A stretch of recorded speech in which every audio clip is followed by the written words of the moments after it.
Hello, everyone. Today I'm diving into one of my favorite philosophical topics free will. It is something that sparks endless debates and gets us questioning the very nature of who we are. Is everything we do predetermined, or do we truly have control over our actions? In this video, we will explore the three major perspectives on free will libertarianism, compatibilism, and hard determinism.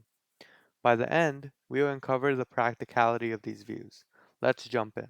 Before we dive into the perspectives, let's define free will. Free will is the ability of an individual to act upon their desires without external interference and to exert some control over what they desire. A simple example I like to think of to understand this topic is choosing what color t shirt to buy. If you truly have free will, then it should be possible for you to want and choose to buy either the red or blue t shirt. Also, if you had chosen the red t-shirt and went back in time without remembering the events that just transpired and chose the t-shirt again, it should be possible for you to choose the blue t-shirt. With that in mind, let's start with libertarianism. Libertarianism is the view that free will and determinism are incompatible. But determinism is false, so we are free. At first, this sounds great. Who doesn't want to believe that they have ultimate control over their actions? But here's the problem.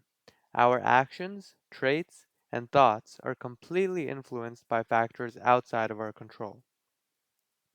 For example, a friend of mine had a traumatic experience with bees as a child. He was stung dozens of times by a hive.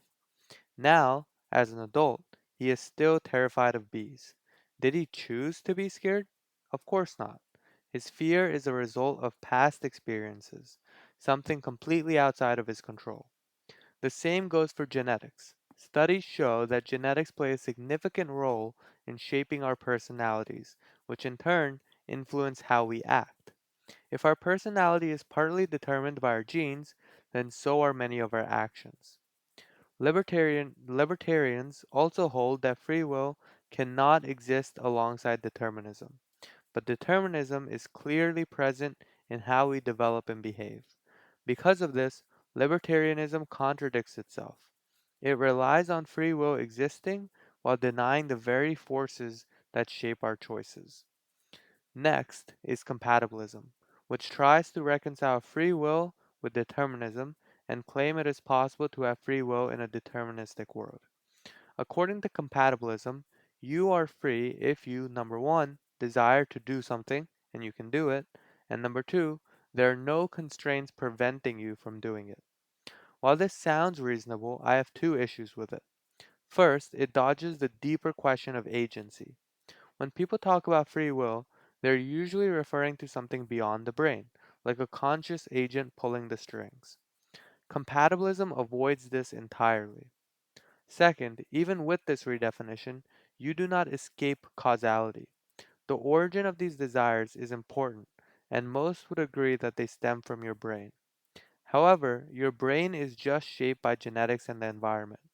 Your brain doesn't choose what to desire, it's just responding to the conditions that formed it.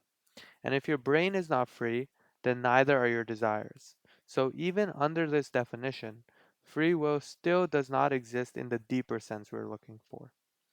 Finally, we have hard determinism, which says determinism is true and incompatible with free will, so free will is an illusion. This might sound unsettling, but let's break it down.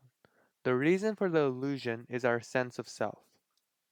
Most of us feel like we're the protagonist in the story of our lives, like we're driving the car that is our body, making decisions. The feeling of identification with that person in the car is where the feeling that you're an agent that can decide what to do next or decide what to think next arises from. For me, there are two easy ways to dismantle this illusion. One is conceptually and the other is introspectively. Conceptually, realize that you did not design your brain, choose your genetics, or control the environment that shaped you. These factors have completely determined who you are today, including the current state of your brain. There is no room for credit or blame for the genetics or environmental influences, and those are the only things that contrive your next thought or action. Even if we add a soul to the equation, You didn't choose your soul either. It's just another determinant. Introspectively, you can try a simple meditation exercise. Try sitting quietly for a minute and having no thoughts. What happens? Random thoughts emerge in your mind without approval. You didn't control their origin, they just appear. To think otherwise would require you to think before you think, which is impossible. Now, if thoughts are not in your control, actions aren't that far behind. Actions arise from thoughts, and an action is only manifested when you have a thought to choose a specific action. If those thoughts aren't freely chosen, then neither are your actions. This is why free will, as we traditionally understand it, is an illusion. Everything we do is causally determined by genetics, past experiences, and circumstances. So, what does it mean if free will is an illusion? Does society fall apart? Not at all. Most people who concede that free will is an illusion still say that free will is a necessary illusion and that those who know it is an illusion live on as if free will existed. I would partially disagree with this, as while free will may be a powerful illusion, one who can truly understand that no one has any agency can certainly live differently, and I would argue positively, as it can lead to a more compassionate way of living. Think about how people's opinions of the Joker changed after watching the Joker. When you watched the movie, you saw his traumatic past, how his environment and circumstances led him to become who he was. Instead of seeing him as purely evil, you might have even felt empathy for him, even though he is one of the most malicious and evil characters in the whole DC universe. This doesn't mean harmful actions should go unpunished. People like the Joker still pose a threat to society and should be kept away from society, so accountability is still necessary. But understanding that no one truly chooses who they are can help alleviate unnecessary hatred, jealousy, vengeance, or other negative emotions. Ultimately, embracing hard determinism does not destroy morality. It just shifts our perspective to one of greater understanding and compassion. So, is free will real? According to me, it seems more like an illusion.